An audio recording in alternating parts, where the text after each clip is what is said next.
नमस्कार दोस्तों, मैं Vicky Garg, founder of Saavi professional, अपने YouTube channel Saavi professional private limited में आप सभी का स्वागत करता हूं। आज मैं आप सभी के लिए जीएसटी से रिलेटेड एक बहुत इंपॉर्टेंट टॉपिक लेकर के आया हूं, जो कि काफ़ी लोग हैं ये जीएसटी रजिस्ट्रेशन लेने के बाद ये गलतियां करते हैं और जिसकी वजह से उनको काफ़ी अच्छी खासी जीएसटी की लेट फीस, पेनल्टीज पे करनी पड़ती है और उनका जीएसटी नंबर कैंसिल भी हो जाता है।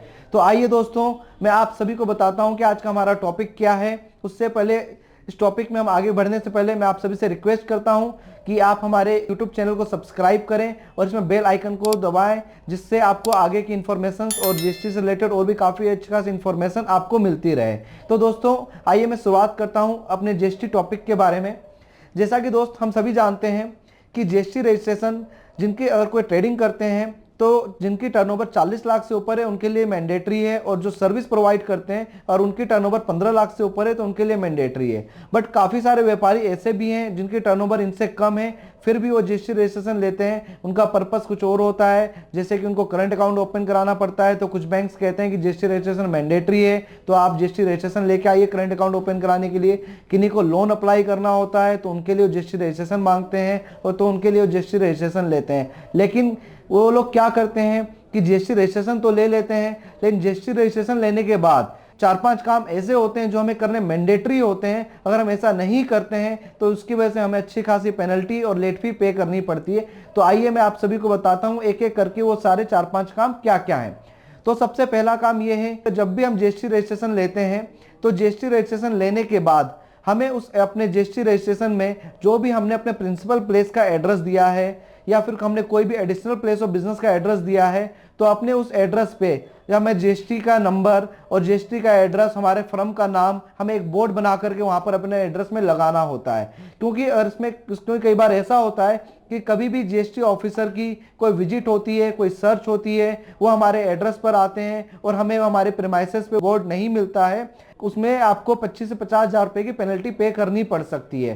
साथ ही आपको आपके उस बिजनेस प्रीमाइसेस पे जो एड्रेस आपने जीएसटी रजिस्ट्रेशन लेते वक्त दिया था वहां पर आपको अपने जीएसटी रजिस्ट्रेशन की कॉपी लगानी होती है। वो मैंडेटरी है, अगर वो नहीं मिलती है तो भी आपको पेनल्टी पे करनी पड़ती है। दूसरा काम, हम जीएसटी रजिस्ट्रेशन तो ले लेते हैं, लेकिन आपने कई बार देखा होगा कि जीएसटी रजिस्ट्रेशन लेने के बाद आपको 1-2 महीने तक या कुछ समय तक आपको उसमें बैंक का आपको नोटिफिकेशन अमेंडमेंट मांगता रहता है कि अमेंडमेंट आपको फाइल करनी है। तो बैंक अकाउंट हमें अपडेट करना मैंडेटरी है। अगर आप ऐसा नहीं करते हैं तो 6 मंथ तक, तो कुछ नहीं लेकिन 6 मंथ तक उसके बाद आपका जीएसटी रजिस्ट्रेशन कैंसिल हो जाता है। अगर आप 6 मंथ तक अगर रिटर्न भी फाइल नहीं करते हैं तो आपको लेट फी पे करनी पड़ती है। तो बैंक अकाउंट नंबर, अगर आप प्रोप्राइटरशिप में बिजनेस करते हैं तो आप अपना सेविंग अकाउंट का नंबर, या फिर आपका अगर अपने प्रोप्राइटरशिप में कोई फर्म का आपने करंट अकाउंट ओपन कराया हुआ है तो उसकी डिटेल आपको अपडेट करनी मैंडेटरी होती है। चाहे तो आप अपना चेक, फर्म का चेक करंट अकाउंट का जिसमें आपका नाम आ रहा हो या आपकी फर्म का नाम आ रहा हो, उसकी कॉपी अपलोड कर दीजिए, या फिर बैंक पासबुक की फर्स्ट पेज की कॉपी अपलोड कर दीजिए। तो ये मैंडेटरी, अगर आपका प्रोप्राइटरशिप स्टेटस नहीं है, उसके अलावा आपका या पार्टनरशिप या कंपनी है, तो आपका करंट अकाउंट की आपको बैंक की डिटेल अपलोड करनी मैंडेटरी होती है।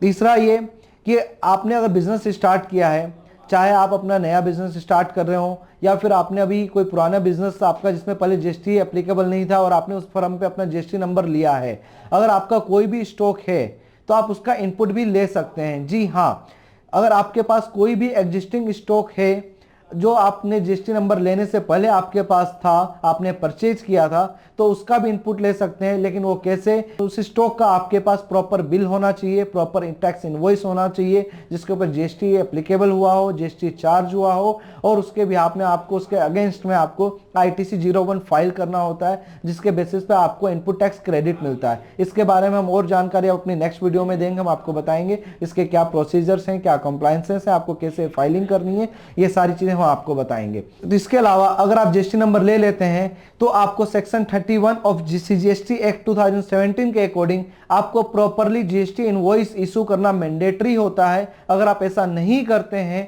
तो भी आपको 25 से 50 हजार रुपए की पेनल्टी पे करनी पड़ सकती है।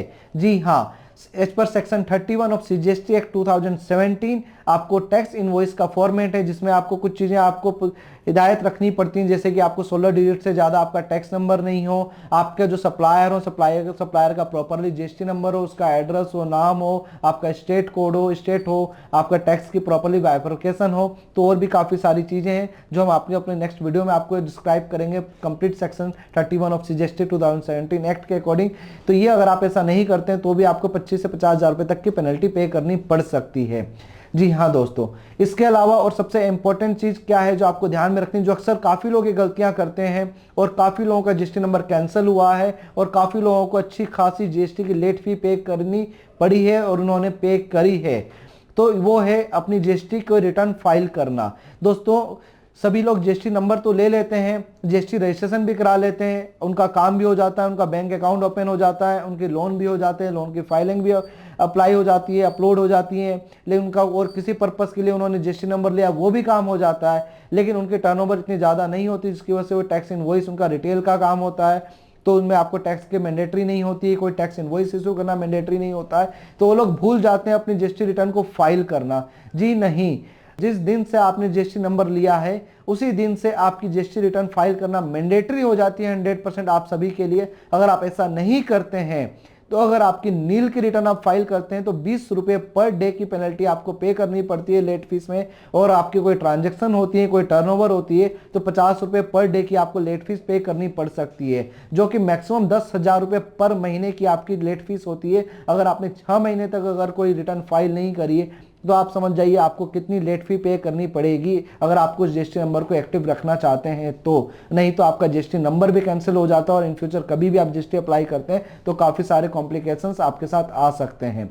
तो दोस्तों आप ये बिल्कुल इन सभी 5 बातों का ध्यान में रखिएगा। अगर आप जब भी जीएसटी नंबर लेते हैं, जीएसटी रजिस्ट्रेशन कराते हैं, तो आपको ये 5 कंप्लायंसेस मैंडेटरी हैं और आपको ये करने चाहिए। अगर ऐसा नहीं करते हैं तो अच्छी खासी लेट फीस आपको पे करनी पड़ती है और आपका जीएसटी नंबर भी कैंसिल हो जाता है। तो आइए हम एक बार दोबारा फिर से रिवाइज कर लेते हैं कि वो 5 काम क्या हैं, वो 5 कंप्लायंसेस क्या हैं जो हमें मैंडेटरी फॉलो करने पड़ते हैं। नंबर 1 कि अगर आप कोई भी जीएसटी रजिस्ट्रेशन लेते हैं और उसमें कोई भी अपना प्रिंसिपल प्लेस ऑफ बिजनेस या एडिशनल प्लेस ऑफ बिजनेस अगर आप मेंशन करते हैं तो वहां पर आपका फर्म का बोर्ड, आपका जिसमें अपने फर्म का नाम, एड्रेस, जीएसटी नंबर लिखा हो, वो मैंडेटरी है। नंबर 2, जीएसटी रजिस्ट्रेशन लेने के बाद आपको अपने बैंक अकाउंट मैंडेटरी है जो आपको जीएसटी में अपडेट करना होता है, चाहे वो करंट अकाउंट हो या सेविंग अकाउंट हो। नंबर 3, आप अगर कोई भी अपना ओपनिंग स्टॉक है आपके पास, अगर आपने जीएसटी रजिस्ट्रेशन लेने से पहले अगर कोई भी स्टॉक आपके पास था, अगर उसका आप इनपुट लेना चाहते हैं तो उसके लिए ITC 01 फाइल करना मैंडेटरी है। नंबर 4, आपने जीएसटी रजिस्ट्रेशन ले लिया है तो आपको जीएसटी के according CGST act 31 section 31 of CGST act 2017 के अकॉर्डिंग आपको टैक्स इनवॉइस इशू करना मैंडेटरी है। नंबर 5 जो सबसे इंपॉर्टेंट है, आपको अपनी रिटर्न फाइल करना मैंडेटरी है, जो GSTR 3B और GSTR 1 होती है जो आपको फाइल करना मैंडेटरी होता है। GSTR 3B जो टैक्स समरी जाती है और GSTR 1 जो आपको supply of services, supply of sale, आपको जिसमें डिटेल्स मेंशन करनी होती है, रिटर्न आपको फाइल करना मैंडेटरी होता है। अगर आप ऐसा नहीं करते हैं तो आपको अच्छी खासी पेनल्टी, लेट फीस पे करनी पड़ सकती है, आपके ऊपर काफ़ी सारे कंप्लायंसेस आ सकते हैं और आपका जीएसटी रजिस्ट्रेशन भी कैंसिल हो सकता है। तो दोस्तों मैं आशा करता हूं कि ये इन्फॉर्मेशन आप सभी को काफ़ी सपोर्ट मिलेगा और आपको काफ़ी हेल्प मिलेगी। इससे रिलेटेड आपको जीएसटी से रिलेटेड कोई भी क्वेरी है, कोई भी इशू है तो आप हमारे नीचे दिए हुए नंबर पे कॉल कर सकते हैं, व्हाट्सअप कर सकते हैं, या फिर लिंक में हमने गूगल फॉर्म मेंशन किया है, वहाँ पर आप गूगल फॉर्म्स पे देके अपने कमेंट्स में कोई भी क्वेरी आप मेंशन कर सकते हैं। तो धन्यवाद दोस्तों, नमस्कार।